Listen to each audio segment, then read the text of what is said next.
Leicester Till I Die podcasts on the Apple iTunes, Spotify, Google, Anchor, and all podcast platforms. You are watching Leicester Till I Die TV with Chris and Chumps. YouTube, Facebook, Twitter, Instagram, and Pinterest. All you need for everything Leicester City FC. It's Leicester Till I Die TV. Strap yourself in, because we're set up, switched on, and ready to go.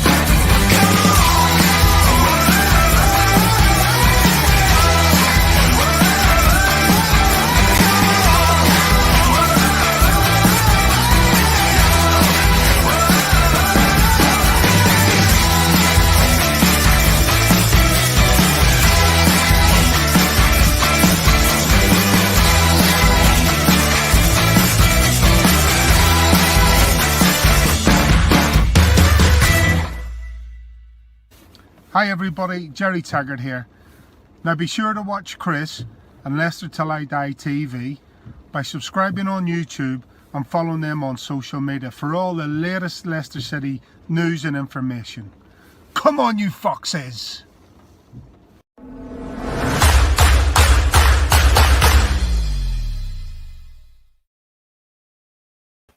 Hello fellow Fox fans, it's, what day is it? Thursday, back again. It seems like you can't do without me. I'm here. As they say, I'm here all week. You are watching Leicester Till I Die TV. and it's live. It certainly is. It's the preview show, and you can catch us down that side there. I can never get this right. Well, we're all down on the left as you look at it. You can see where we are. We are all over social media for you. If you're listening to this live, of course, don't forget that you can catch us live on YouTube at Leicester Till I Die TV, on Facebook at Leicester Till I Die the group, and on Twitter and Periscope at the moment at Leicester TID. And don't forget that if you are watching us on Facebook, do us a little favour, subtle reminder. If you don't mind, please press that subscribe button and give us a follow. Not only give us a follow, though, let us know your thoughts. Everton 1-1, still sat in third, thanks to Sheffield United. And it's Leeds on Sunday. We've got it on Sky again. It's Sunday at 2 o'clock from Leicester. It's on Sky Sports and Radio 5 Live. And of course, you know what that means, don't you? If it's on Sky Sports, oh yes.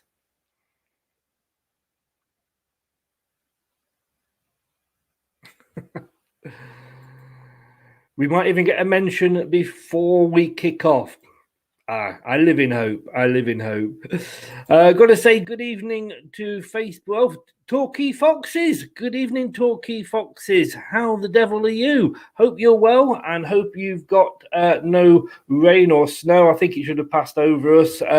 Welcome along. Thanks a lot for joining us. We should have won. I think we should have done. I think we played well. But I say we've got Leeds. Let us know, everybody. I say what you think about Leeds. We want to hear your comments. And talking about hearing comments, let's bring him in. It's my chat chum, Craig. Good evening, Craig. Good evening, Chris. Good evening, everyone, and hello down on the English Riviera. Nice to know that we've got some Foxes fans down there too. We seem to get them all over on this show, which is lovely to see. Lovely to see. At least I don't feel as lonely here now down on the south coast as I know.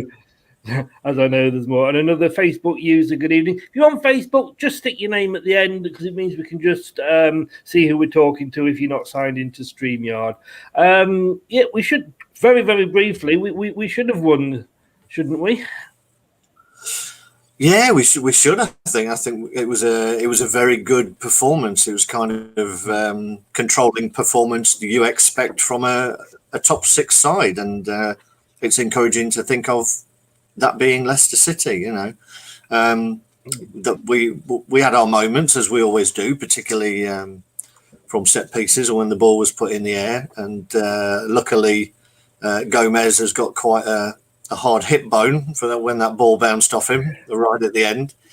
But I thought in between we controlled the game really well, and I think it was Ancelotti said as much at the end of the game. I think he said he was very pleased with a point, and I think it showed how far we've come that he packed that defence. They were very defensive.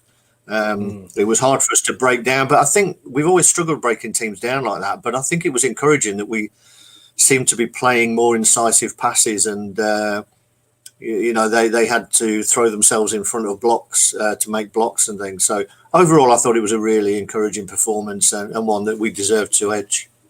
I thought our play, and I know I say this all the time, but it was almost Brazil-like. I mean, we were passing it around. Somebody said that they were defending the Italian way, which was let's park the bus and hit them on the brake and what have you. Thankfully, I never felt threatened by them, and it was nice to see that we had a controlled approach. We went behind, which was against the run of the play.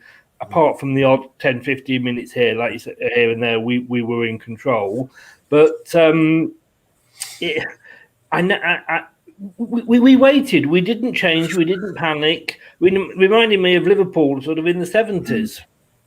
Yeah, I think it's something that Leicester City fans having to get used to. Not necessarily going behind, but to be patient and just trust in the football. And it's nice now that you get that feeling. Oh, I can only speak for myself, but you get the feeling that if we do go behind, you still think that we will come back, that we will make opportunities, we will score. It's not like that, oh, we've let the first goal in, that's the end of the game. And so I never really felt like we were out of it at all at any point, even when they scored. I trusted the way we play, and I trusted our players. And so it came to pass, thanks to Mr. Pickford. I think during the preview show of that game, I did mention that he'd got a mistake in him, and lo and behold, for once, somebody proved me right. And this gentleman, of course, as well. It's almost like we didn't score. They almost sort of gave it away to us, but he still had to get the ball through quite a packed defence, as we say. He did, and I think it's just reward for his play these last few weeks. As I think I said again before the game in the last preview show, that Tielemans has stepped up this season for me. I think it helps that he's not having to play alongside Maddison directly. I think when they were both playing side by side, there was always that fight of who'd get the ball first. The fact that Maddison's playing a bit further forward, I think it's allowed Tielemans to shine. And for me, I think he's the one out of anyone that we may get some offers for in the summer, and hopefully we've got Champions League football to keep him here. Good evening to Adam Weller. He's also on the South Coast. We're taking over us. We might as well just move the show down there and let's do a road show. The Radio 1 Road Show, coming to you live from the South Coast. Adam, any relation at all? I've got to ask you that. It's not a common name. Any relation, mate? Anyway, thanks for joining us, Adam. And apparently, there's a lot of Foxes fans down in Torquay, to Land's End and beyond. We are taking over. We are turning the South blue. There is a lack. There is a lack of. I'm going to let that one pass, Chris. There is a lack of huge clubs down there, isn't there? And I would imagine, and I'm not suggesting that any of these are new Leicester fans, but I would have thought, particularly in those sort of areas of football fans who don't have large clubs that they follow, that we may have picked a few up during our season when we won the league and everybody was rooting for the underdog. I'm sure that we seem to be becoming people's second favourite team. So I'm sure we've picked up a few more fans down the years, and we're continuing to upset the apple cart, as it were. But it's good to know that we're well represented down there. And long may it go on. It is. I wasn't sure, Adam. Seemed to be yard quick on closing them down. Great performance. Only thing that worries me is corners. Yeah, we've been saying that all season. I think we're just gonna let that go for the rest of the season. And Adam, yeah, Keith Weller was his uncle. Keith, Adam, sorry, I've wondered if it was yourself. Obviously, know you on Facebook. Thanks for joining us, and a fine uncle you had as well. My all-time Leicester City favourite player. Yes. Yeah. Obviously, I'm a little bit younger than you, Chris. So I didn't get to see Keith play as much, but obviously what I did see of him, he was a fantastic player and created memories that we relive along. And I remember he got a mention. He got a mention the other day when someone was wearing some tights, I think, and it's. Keith is always referenced with regards to that. So. He is indeed. Anyway, on to Sunday. Like I say, 2:00 kick-off on Sky Sports and Radio 5 Live. Second return meeting of the season. We managed to avoid Everton doing the double over us.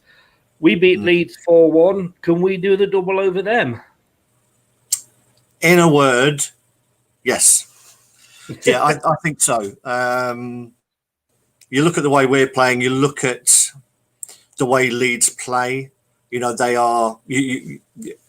they're attractive to watch, aren't they? I think most people enjoy watching Leeds play this season, and which leaves them open. You know, and we're probably, even though we haven't got Vardy, I think the way that we move the ball, our intricate play, we can play around them, and I think it should be an ideal game for us, to be honest.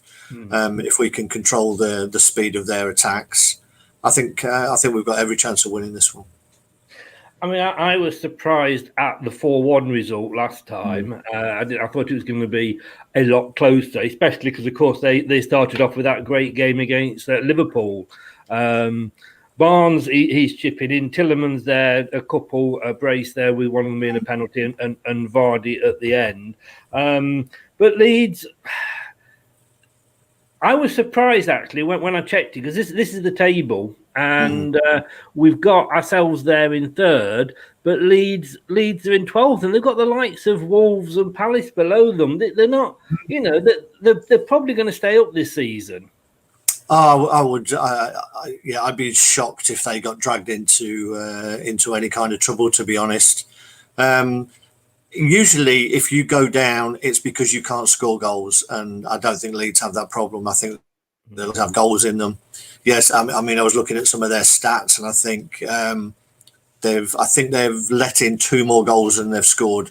So, you know, even when they're losing, you know, they're not losing by that many. I know they've had a couple of bad results, but they score plenty of goals as well. And I think, as I say, as long as you've got goals in the team, I think you're going to be okay.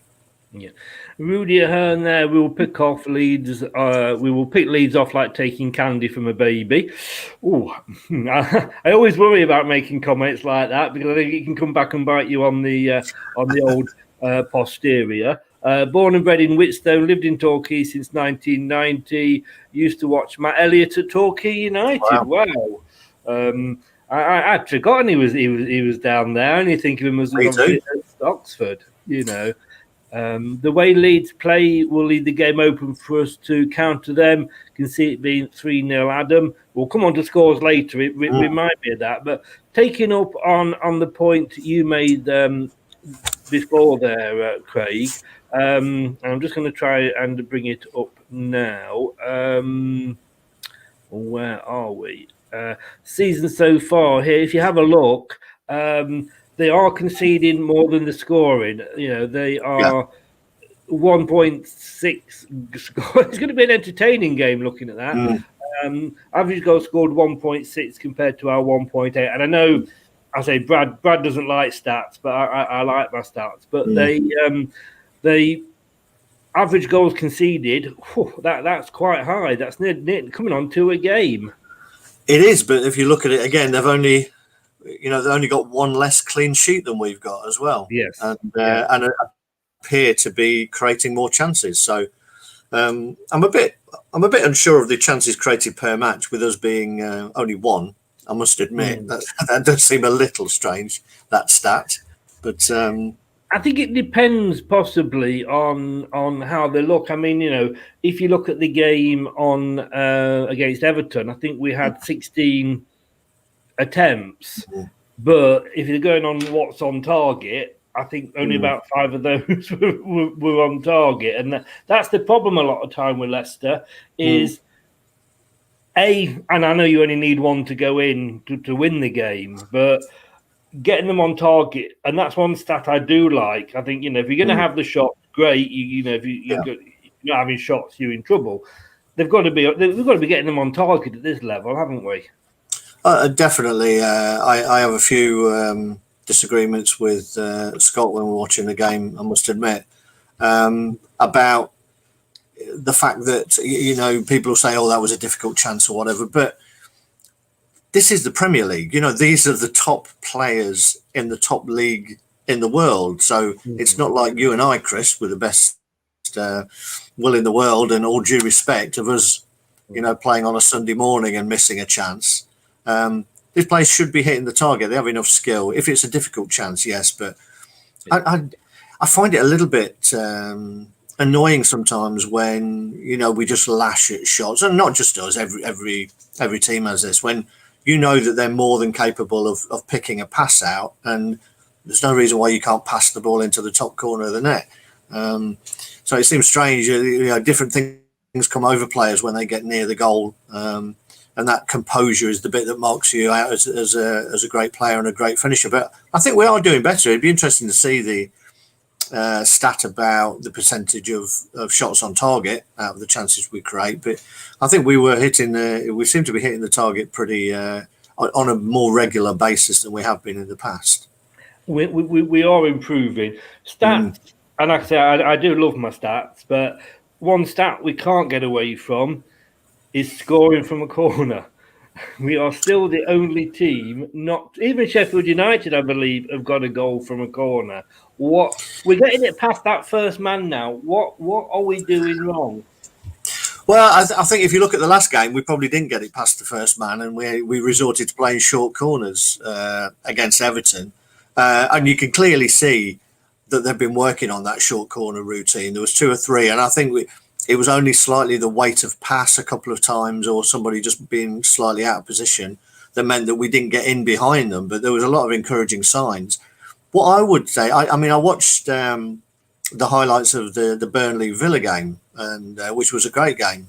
And Ben Mee scored a great header in that game. And then Maguire got Man United's goal. What I would say, when I look at us, we tend to take up positions for our own corners where we want the ball to be, which doesn't really work. What you need to be is out of the box, attacking the space of where the ball's delivered. We seem to just be very static. So our good headers are just standing there.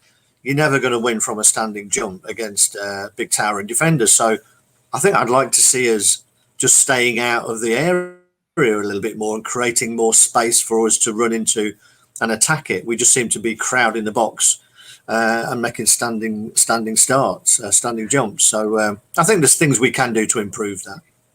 And I think we've mentioned before, haven't we, that we haven't got the tallest squad in the Premier League.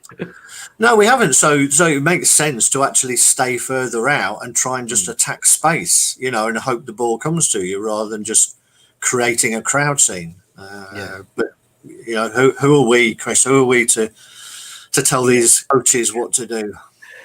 That said, we can sit here as we always do, and as any fan does anywhere in the world. It's all in the fan culture to criticise and pick on the bad bits. Yep. We're unbeaten since December, when it was actually, funnily enough, Everton who beat us in that 2-0 game at the King Power. We are on a really good run. I mean, that's our run in the last 5 games. It's 3 wins and 2 draws. But But I say we can't take Leeds lightly because, yeah, they've got a couple of losses in there, which was Brighton and Spurs, but they've beaten who they need to beat. They've beaten Newcastle, they've beaten West Brom, they've beaten Burnley, they're beating the teams around them, and that's important. And I think for us as well, taking Liverpool out of the equation, and I think Liverpool are just becoming our jinx team now, is that we are not losing to the teams around us. Not so long ago, we'd have lost that game against Everton. We would have done, and we'd have looked dodgy against some of the lower teams as well. To be honest, who play with a bit more passion. I think it's an encouraging time, as I said. You know, we're starting to believe in ourselves as a force in the Premier League, and I think it's interesting to see some of the post-match interviews where players are saying the same things. Tielemans has said that. There was an interview on the Leicester City website with Iosi Perez, where he's talking about belief, and that belief that's being pumped into them week after week by Brendan Rodgers and his coaching staff, that they deserve to be where they are because they're good players individually, and they're a very, very good team. And I think we're starting to see that confidence go out onto the pitch. That, as you say, you know, we don't get rattled if we concede a goal. We just concentrate, play our football, believe in the way that we're playing, and know that we will create chances. We're going to come later on to, as always, we always do, where you pick the team.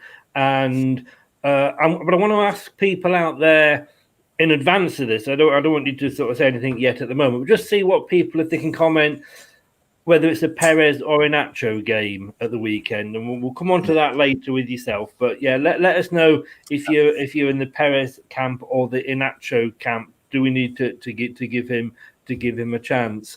We like I say, we're sat there third at the moment. Liverpool are having a bit of a Leicester season, really. It seems to sort of just be wheels are starting to wobble a little bit. Man United have come from nowhere. Man City, you know, they had a bad start. It's really a season. It's anybody's season, isn't it? I think it is, and I think it was important what Brendan said last night, that he was disappointed that we didn't win the game, but there's that mentality of if you don't win it, you don't lose it, you know. Yeah. And games like this, if we can go through these games and, as you say, maintain this unbeaten run, then it stands us in good stead, where teams seem to be dropping points, beating each other, and the fact that we're getting ahead of the people that we know are going to challenge for those top four. And it's simple, isn't it? If we don't lose to them, they're not going to sort of catch us up. And so I think it's really encouraging that the likes of Everton, as you say, that we should have won it and we didn't lose. And it is really open. I think what we need to do, though, that we need to have that realistic side, that we are probably going to have a little bit of a bad patch at some time, as every team is, and we may have a bad result. But I think it's important, if we do have a bad result, that I'm sure the management won't panic. You know, they won't change the way they play. And I think it's important that Leicester City fans do the same. And I know that's almost impossible to do, because as soon as we have a bad game, or we know that social media will be full of we should have done this, that and the other. But I think most people can see that we're definitely on the right path, and I can't see us having that mentality to throw it away again if we get to the latter stages. As long as we keep our players fit, I think mentally we'll have learned a lot from last season, and we'll be able to hang in there. Yeah. Okay. Just to remind people there, if you are watching on whichever way you're watching, go on to YouTube, Leicester Till I Die TV, and give us a subscribe if you would be so kind. You said about bad. Have we? Would you say not had our bad patch with the Fulham and the Villa and the West Ham? I think what's probably encouraging is that we've had bad results, but we've not turned it into a patch.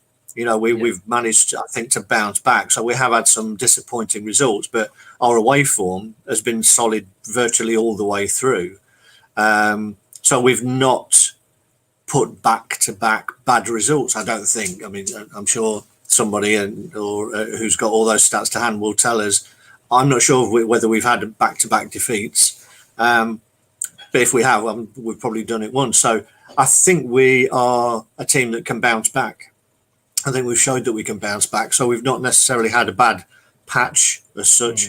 We came through the difficult time with all the injuries, and I mean, it's fantastic when you see the injuries that we did have and the patched up teams that we were having to put out. The fact that we're sitting third, as I say, if we could have found that extra goal against Everton, then we would have leapfrogged Manchester United as well. But what's encouraging is the other teams dropping points, the likes of Chelsea. I think we're 10 points clear of Chelsea now. I think if we're starting to put gaps in, Southampton have dropped away. There was all this talk of, Southampton were going to get up there, Chelsea were going to get there. And we're already seeing sort of gaps of 9, 10, 11 points starting to be created. So those teams are slightly dropping away, and we're seeing maybe a top 8 sort of get there. Arsenal are probably a worry. Because they are putting some form together, and I think it's a good signing they've made this week with the loan signing of Odegaard. So I can see them pushing and having a really good second half of the season, but we're in a strong position. So I think we're in a better place to hang on to it. I'm going to say, I mean, it's almost like the opposite to last year. Is that or last season? This time last season, it was starting to go wrong, or had started to go wrong, if you like, before. I mean, everybody sort of says the COVID, but you could see problems just before that. This time, it's the other way, and we've had, like you say, we've had the injuries. We're still competing in 3 competitions. We're through in Europe as well. We're third in the Premier League. God willing, I'm not saying any game's easy, but we've got Brighton in the next round, not Man United. And would you have thought, let's be honest with you, let's go back to the start of the season, would you have said, Piera's, Ricardo Pereira, he's fit, he won't get in the team? Could you believe that we would be saying that? No, and you could say the same with Soyuncu as well. Yeah, indeed. Yeah. Both had injuries, both fit, and they can't force their way back in. It used to be that as soon as somebody was fit again, they got straight back in the team, whether they were 100% or not. And now we're building that squad to a level where people are taking the opportunities that are presented to them. And I know the last couple of weeks, I've expected Soyuncu to come back in, and Brendan has decided to go against me. As somebody pointed out last week about the number of my team that played against Brentford. Thank you very much. I think it's Rob. Is it Rob? I'm not sure, but somebody in the post match comes in every post match and goes, "How many of Craig's team are playing?" But it is making it difficult for you, because I agree totally. You would look and go, "Oh, Soyuncu's fit. He's coming back in. Oh, Ricardo's fit. He's going to be coming back in." You can understand, and it's a nice problem to have, but you can understand the problems Brendan's got. I think if people are playing well, in any team, you should keep the shirt. I mean, that's the only way you create that competition. If it doesn't matter how well you play, as soon as first choice is back, they're straight in. Where's the desire to actually go out and play for your shirt and try and keep your place? It's not there. And the same way is those players know that when they do get the opportunity, they've got to deliver as well to keep their shirt. So I think it's healthy, and I think it's that's one of the big parts of good management, being able to keep a squad happy even when they're not playing all the time. I know, as I probably mentioned before, when Benitez was at Liverpool, I think he had a fantastic squad, but he couldn't keep them happy, and they started leaving because he wasn't rotating, or even if not necessarily rotating, he just wasn't keeping them happy, and they wanted to leave. Players shouldn't want to leave Liverpool, but they did. So I think that's all part of management. It's not just about picking 11 players for a game. It's about making sure that all those players buy into what you're doing as a club and want to be part of it. I want to just go off track a little bit here. Let me just bring this. Virat, hello, good evening, Virat. Thanks for joining us. Full credit to JJ performing the way he has been. He's along with Fafana. I mean, in that defence, like I say, it's completely different to the 4 that we thought we would be seeing. We've already looked at that, Adam. It was a comment that was made today on Talk Sport, and I thought it's a very valid point. And this sort of thing affects us these days more than it used to. And that is coming up next in March, which is only just around the corner, we've got an international break.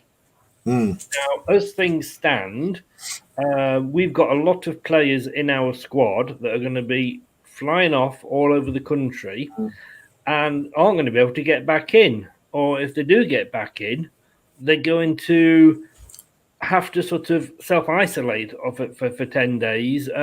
But, when you're looking at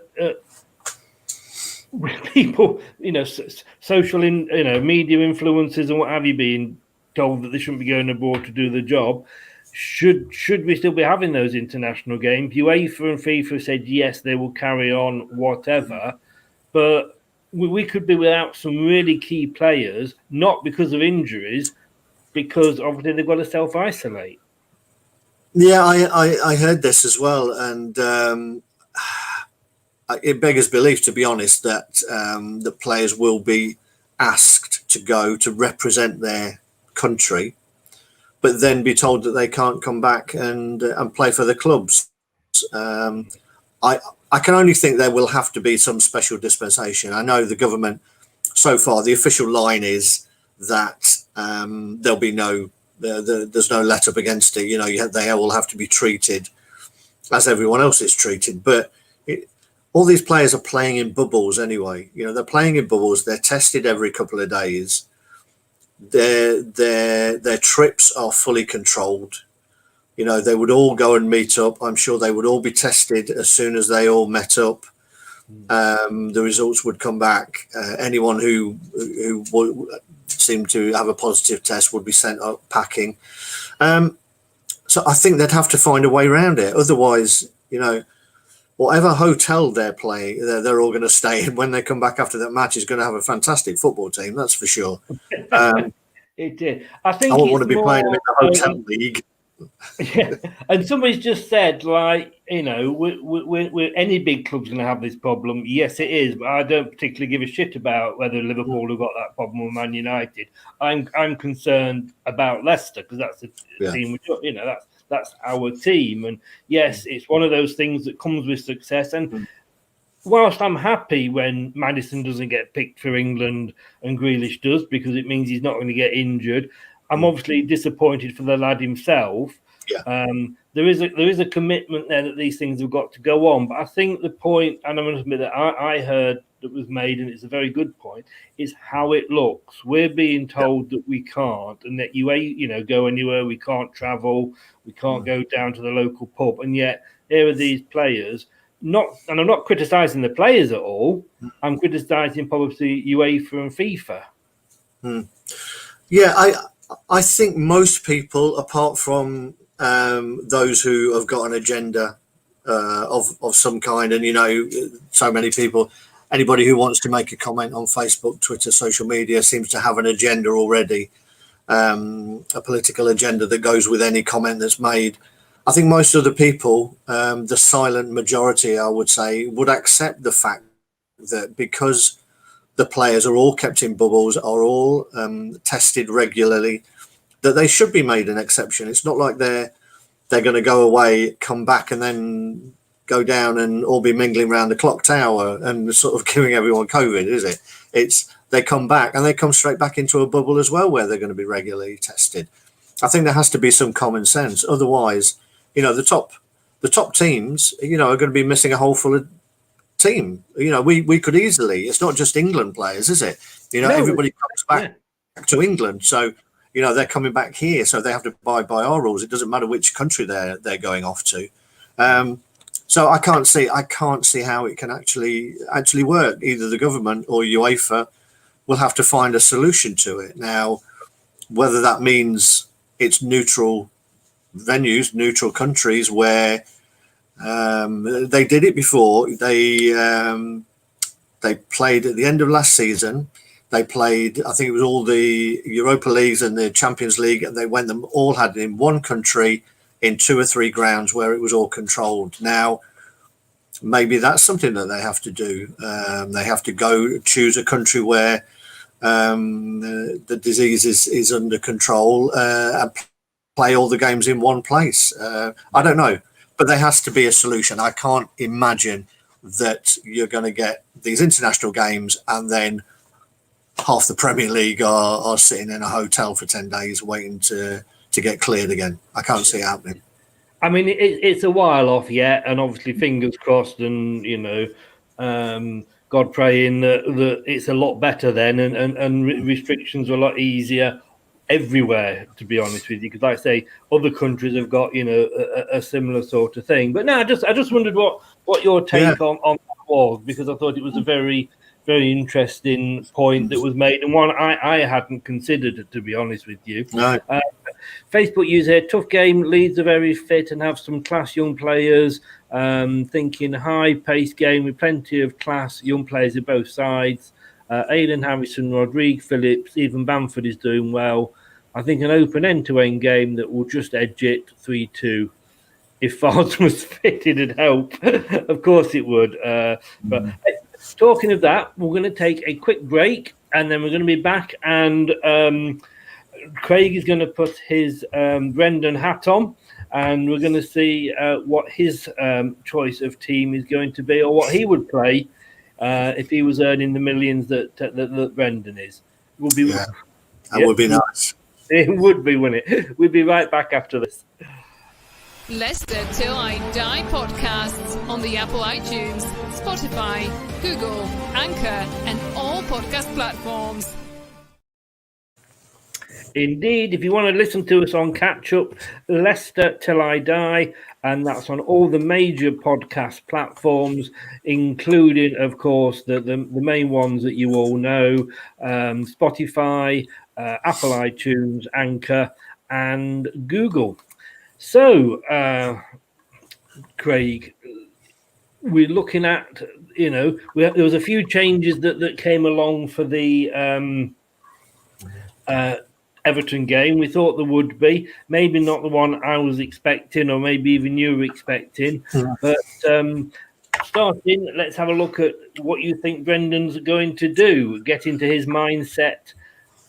It'll be Casper, hasn't it? I think we take it for granted that Casper is going to be back in. Yeah, I think the only doubts here is whether there's going to be any injury issues. Obviously, Ndidi went off with what appears to be a tight hamstring, so it doesn't appear like there's a tear or a strain or anything. It just felt tight, and they didn't want to take a chance. So I'm going to assume I'm going to assume that everybody's fit, that we know will be fit. Obviously, Vardy and Pratt are not fit. So I can't see there being many changes, to be honest. I think there's only possibly one change. So I think the back four will be exactly the same. So I think it'll be Schmeichel, JJ Castagna, Evans, and Fofana. And for anybody who's watching who did watch did you actually watch the Everton game, Chris? I did. Yeah. So anybody who watched it on BT, I'm sure, would have been fascinated by the pronunciations of the team. I was getting more and more annoyed as the game went. I mean, to be honest with you, commentators at the end of the day, they talk a lot of ball, but they've got lots of minutes to fill when it's pretty boring. But I mean, some people maybe try and get these. It wasn't just one pronunciation he was getting wrong. That was the thing. it was like he'd got the official pronunciations from every country that every one of them came from, and he was going to go with it regardless. But even then, he was mixing and matching. I think Fofana was named 3 different things. It was Fofana. It was ridiculous. What people may be surprised is that the guy who did that commentary is a Leicester lad. He's from Leicester, so yeah. And I think it was Paul Dempsey. I think, but yeah, he's from Leicester. And I think he's left his Leicester accent well behind with some of those, Richarlison. Anyway, I know, Gomes. Yes, Gomes. Anyway, so is Tillemans going to be playing or Tillemans? Which one are you going to go for? Tillemans. So I think it will be NDD. Will be in front of them. I think the middle 2 will be Tillemans and Madison. Indeed, this is a completely different team we're putting together here, isn't it? It is. Yeah. Madison's Mexican cousin that we know nothing about. On the left will be Barnesh. Now this is the tricky one for me. Ricardo or Brighton. I've changed my mind 3 or 4 times already, based on the athleticism of Leeds. And I originally thought, that I would go with Ricardo, and then I thought, well, no, he's clearly been working with Albrighton with Vardy not being there. I think you could see against Everton with Vardy not being there, he was encouraging Albrighton to get in the box more and make more of an inside run to be the extra man. So because he's been working on that, it puts me in 2 minds as to whether he would change that now while Vardy's out. So big part of me thinks that Ricardo should play from that athleticism point of view. And then if you need to tie the game up a little bit, then bring Albrighton on. But I got a feeling that because of the work that they've clearly been doing with Albrighton, making those runs inside, that I think he'll go with Albrighton. Honourable mention, though, I think also to Under, who I thought played really well when he came on. I thought he showed, I think his positivity, he just wanted to go forward and take people on, which, so there's another option. So really, I mean, for that wide position there, he's got 3 options of Ricardo, Under and Albrighton. I just think he'll stick with Albrighton. I've got to say is credit to Brendan, because we've said, like with Ricardo, like we've said, like not coming straight back into the squad, and it's very easy for him to try and find a position to put him in, because we know what a good player he is, player of the season, etc., etc. Yeah. And all credit to Brendan for saying, like, mate, we're a winning team. We're not. I'm not going to change it too much. I mean, I'm getting into it now. Albrighton, yeah, he was coming in an awful lot against Everton, and like you say, maybe that's with the Vardy thing. But before I come back on to a couple of questions regarding the team, I've got to go find out who you going up front with. I'm still going with Ayoze Perez. I think I think a couple of people were unfairly criticising him against Everton, but again, I thought he played pretty well. He was dropping into the hole. He was linking up the play, and it allowed Barnes to get forward, particularly in the first half. Barnes was making runs, as we say. Albrighton was coming in, so the 2 wingers, because Perez sort of drops deep, draws out the centre halves, as it were. It allows the 2 wide men to make the runs in behind. So I thought that seemed to work pretty well, and I think Iheanacho is more of someone who would run in behind, but I think Perez will work again in this, and I think with the fact that I've gone with Albrighton, I think that Under and Ricardo would be the type of player that you bring on after 60 minutes, because we know that Leeds expend a hell of a lot of energy, and they do have a tendency to tire. And if we're bringing Under or Ricardo on at that point, then I think they could wreak havoc. And in fairness, you do look at your striker and you do think, like, they're not scoring, and therefore they are rubbish. And I fall into that trap, like a lot of fans do.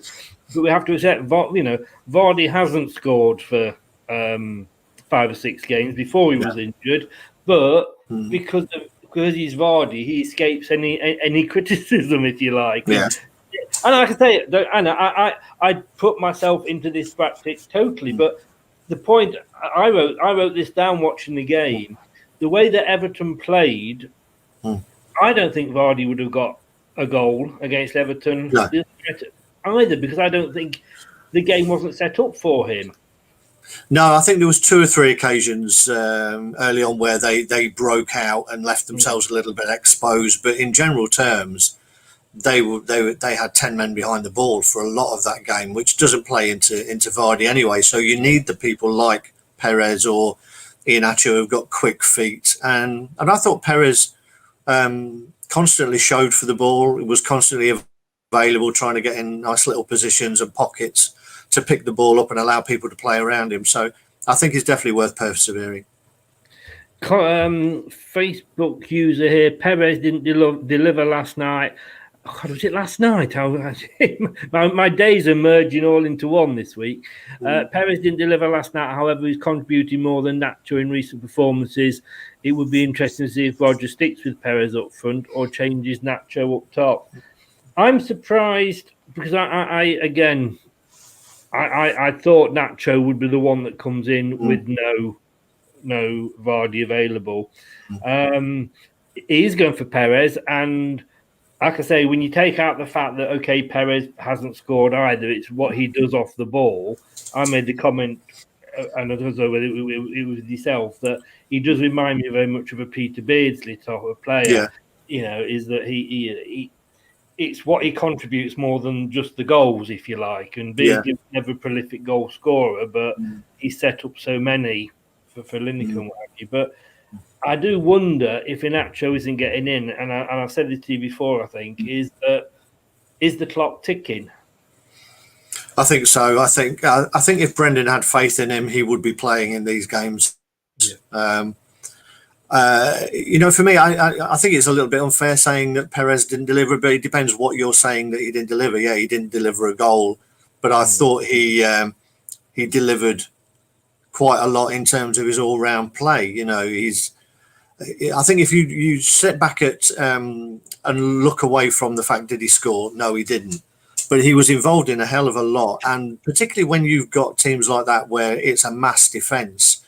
Yeah, he was picking up little 1-2s and he was always looking and probing, and I think that's the type of player that you need to have. I think his first touch, is better than Iheanacho, and again. Thing is, if you're playing against a packed defence, if you haven't got a really good first touch, the ball's off you and it's cleared away anyway. So I don't think that kind of game suits Iheanacho. This one's more open, so it may be that it is more suitable for Iheanacho. I don't know, but I think Perez has done okay for me. And it was Brad, and good evening, Brad. Thanks for joining us. Post-match, Brad.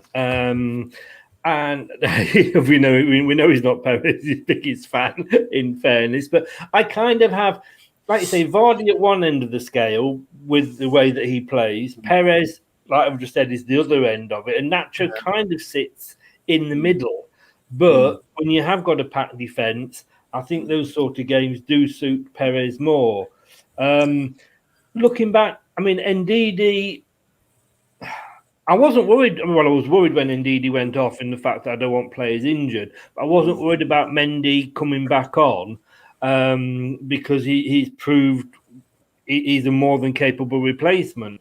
I would be tempted, and it depends, like you say, it really depends how bad the injury was that he went off with. Whether this might just come a little bit too soon for Ndidi, and Brendan might say, "Look, have the week off. We've got." Fulham on Wednesday, have the weekend off. We've got Fulham on Wednesday and Wolves next weekend. They're coming thick and fast, the games for that one. Evans, he had, I think, blurred vision, didn't he, in one eye? Yeah. I can't believe that I'm looking at that, and you've got to have Evans in there for the experience. I think he's good with Fofana because you've got the youth and if Fofana goes forward, Evans knows to sit back and cover, where Soyuncu likes to sort of play out as well. And I never thought I'd be sat here after last season going like, yeah, I can see why we've not got Soyuncu in the team. But great problems to be having. That's that squad depth, which we're going to need in the coming months.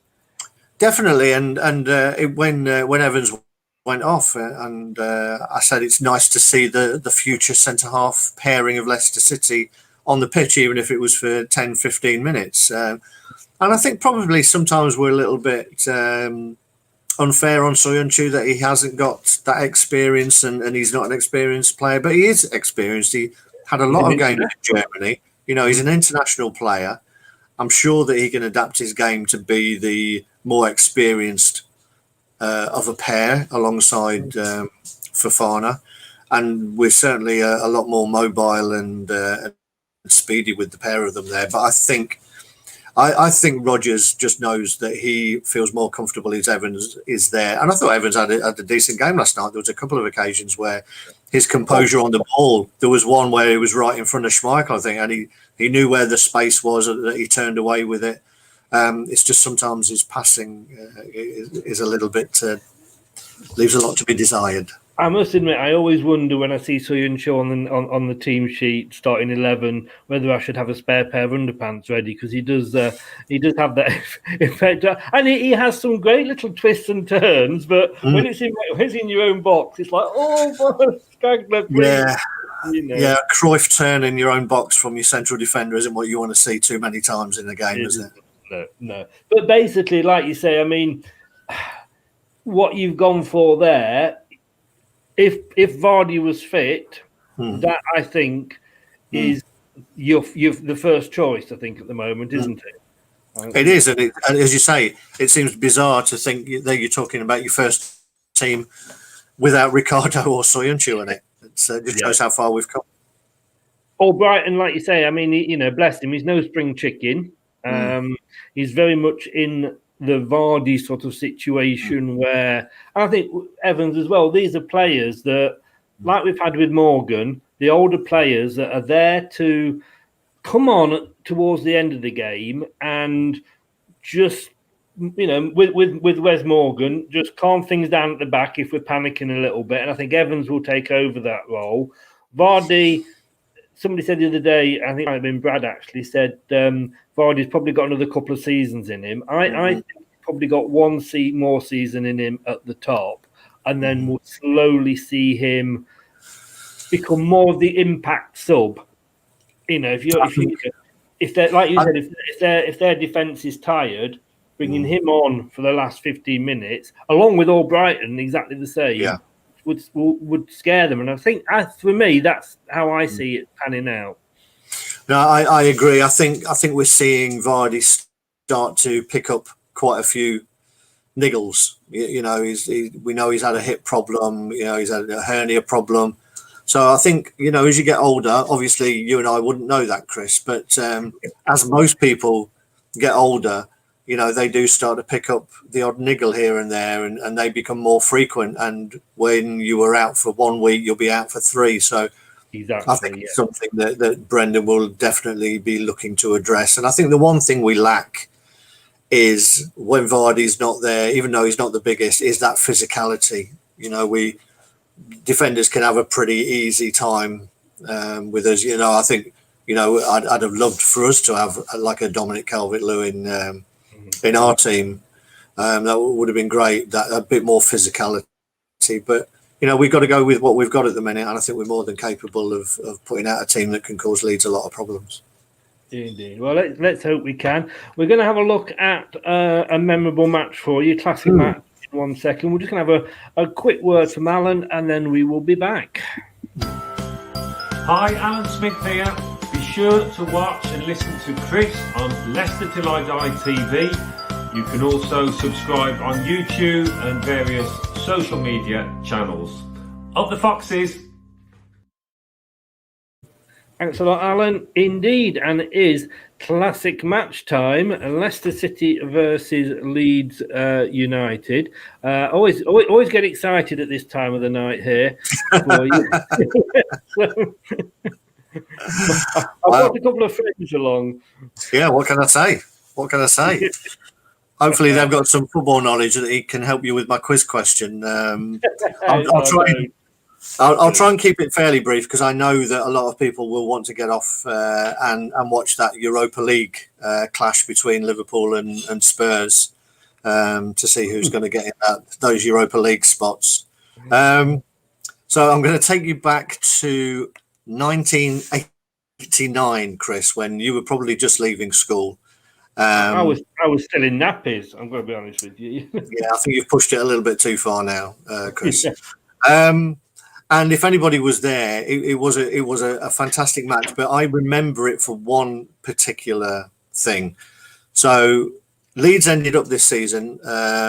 We were in Division 2, or the Championship as were. Leeds went on and won the league this season. They won the Championship and got promoted.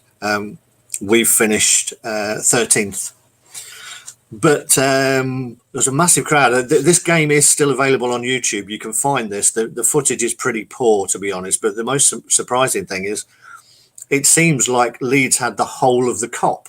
You know, they must have had at least pen 1 and pen 2, if not pen 3 as well, and the East Stand. There was loads of them. And they went 2-0 up fairly on in the game.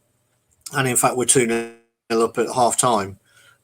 So we were struggling this season, but we sort of turned it around in the second half. We got 2 goals from an unlikely source of Paul Ramsey, who scored 2 goals. The second one was an absolute cracker into the top corner, and we got it back to 2-2. And then came the incident. Now, I can say, if you haven't seen this, I do suggest that you find this on YouTube. It's either the cheekiest or the biggest cheat of a penalty that I remember ever seeing. And I don't know if you remember this, Chris, but there was a penalty given to Leeds, and fair play, it was a penalty. The ball was put on the spot, and it was Gordon Strachan who stepped up to take the penalty. But Gary McAllister pointed out that he didn't think the ball was on the spot properly. So Gordon Strachan strolled up to the ball, picked it up, put it back down on the spot, and then just took the kick. All in one movement. He put the ball on the spot and just slotted it, and the keeper just stood there. I think it was Wallington, or whoever it was, just stood there. You know, like, what the hell are you doing? And he's literally just looked like he was going to move the ball again, but kicked it and scored, and they went 3-2 up. But luckily, that wasn't the end of the scoring. We managed to equalise, and then Gary McAllister popped up with an 85th minute winner, and we won the game 4-3. It was a fantastic match, but I will remember it for that penalty. And as I say, go and find it on YouTube. It was 1989 Leicester Leeds. As you talk through it, then I'm like, I don't remember this. But the more information as you went through, I'm thinking, God, yes, I do. Yes, the penalty. Yes, that Strachan penalty is worth watching. I'm not sure. McAllister was probably still in the box when he took it. I'm not sure they would get away with it now, but it was, as I say, the cheekiest penalty you'll ever see. But quickly then, the quiz question on the back of this, Chris. Okay, here's the question. It's quite a long question. So, which player, I'm going to get this right for you, so just bear with me, everyone. Which player made his Leicester debut in this game while he was on loan for us? Ooh. He scored 5 goals. He made 11 appearances. He scored 5 goals. The following season, he returned to his home club. And during the run-in, he scored 8 goals in 10 games as they won the title. He made his debut for us in that Leeds game. 11 goals, scored 5. 11 games, scored 5 goals. Returned to his parent club the following season, scored 8 in 10 games in the run-in, and they won the title.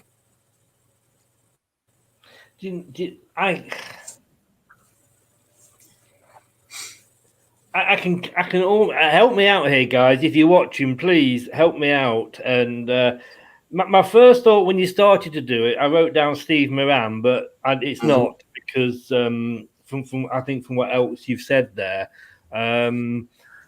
What I will say is that Steve Moran, we bought Steve Moran, so he didn't come on loan. However, we did have Paul Moran at the same time, and he actually scored the third goal in this game. Paul Moran, I think we had from Spurs. He was on loan, but that's not the point. I don't remember him.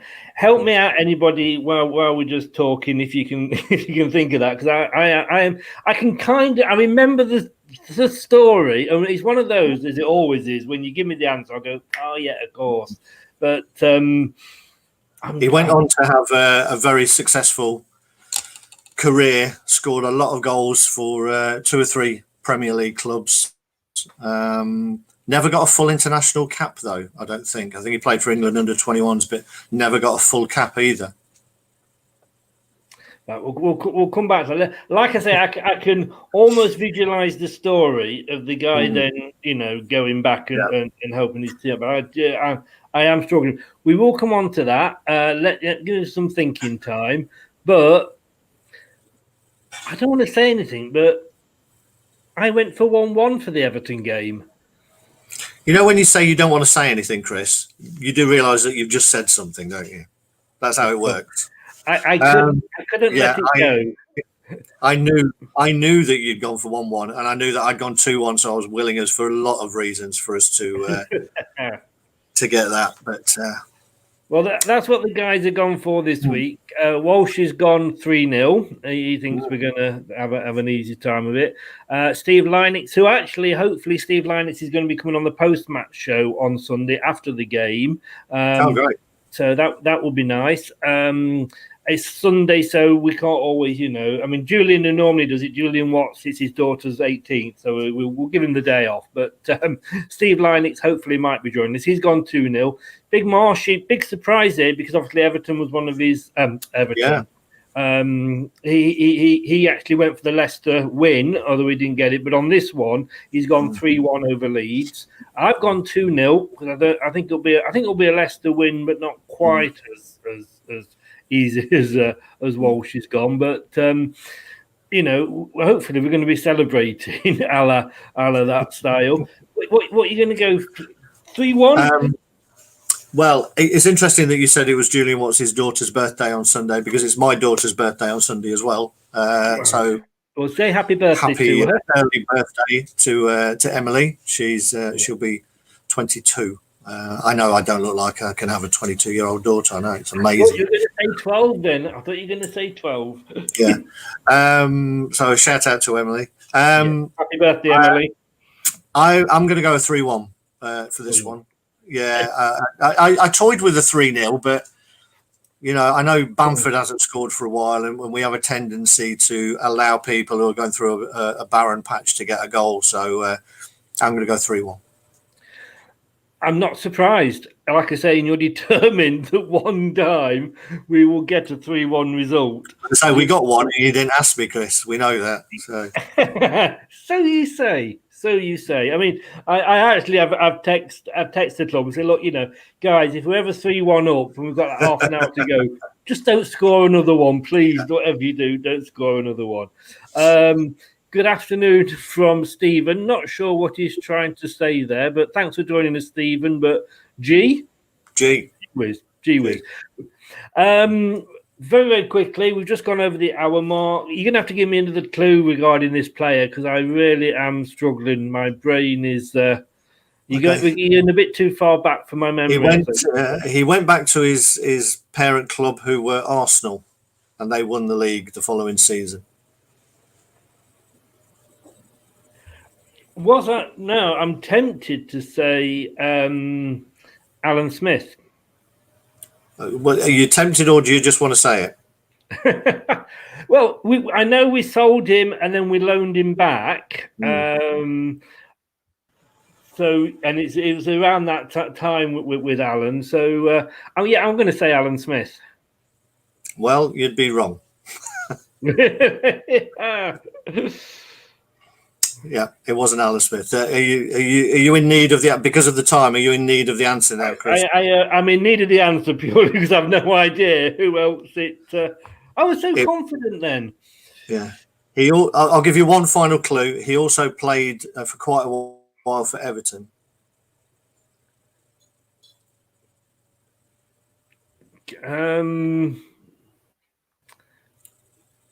Yeah. I mean, I don't know. I presume that's not Sol, obviously, but Gavin, you're gonna have to tell me, Brad. Put me out my misery. Put me down.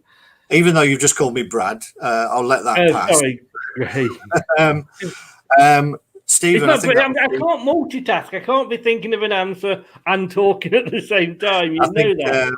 I think that was Stephen who came up there with Campbell, and you're right. It wasn't Sol, but it was actually Kevin Campbell. Who was on loan.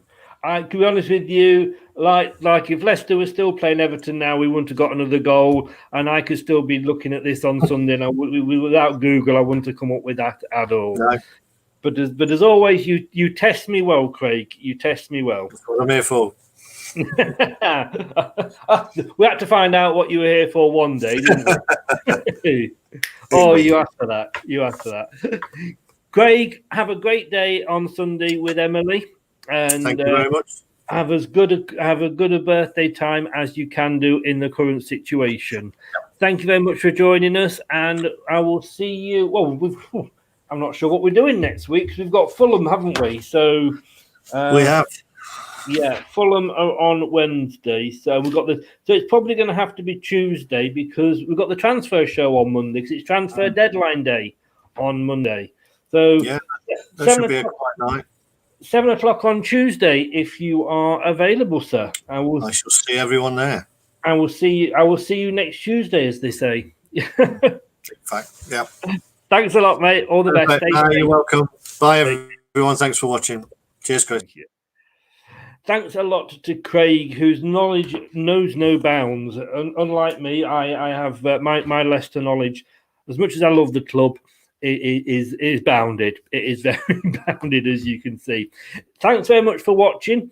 Tomorrow it's going to be a bit strange. We're going to be doing the opposition view show. But because of the guy has commitments and sickness, we're actually going to be doing it at 1 o'clock in the afternoon. So if you are off work, look out for that tomorrow at 1. We will obviously put it up on Facebook and Twitter afterwards to catch up on if you can't watch it at 1 o'clock. And then obviously we will be back on Sunday about 1:20 with the pre-match show with Josh, and 40 minutes after the final whistle with the post-match show with Brad. Get it right this time. Thanks for joining us, guys. If you want to listen to this on catch-up rather than watch it, we are on all the podcasts, including Spotify, Apple iTunes, Anchor, and Google. And don't forget, if you are watching us on YouTube, please, or if you're not, go onto YouTube, find Leicester Till I Die TV, and give us a subscribe. Help us get those numbers up, guys. Thanks very much for watching. Hope you've enjoyed it. Thanks for joining in. It makes it a lot more interesting when you do, and we love hearing and seeing your comments. Stay safe, guys, and I'll see you tomorrow afternoon. 12 o'clock. Sorry, not 1 o'clock. 12 o'clock tomorrow. I will see you then. Stay safe. Bye-bye now. Leicester Till I Die podcasts on the Apple iTunes, Spotify, Google, Anchor, and all podcast platforms. Thanks for watching Leicester Till I Die. This is Chris saying goodbye and see you next time.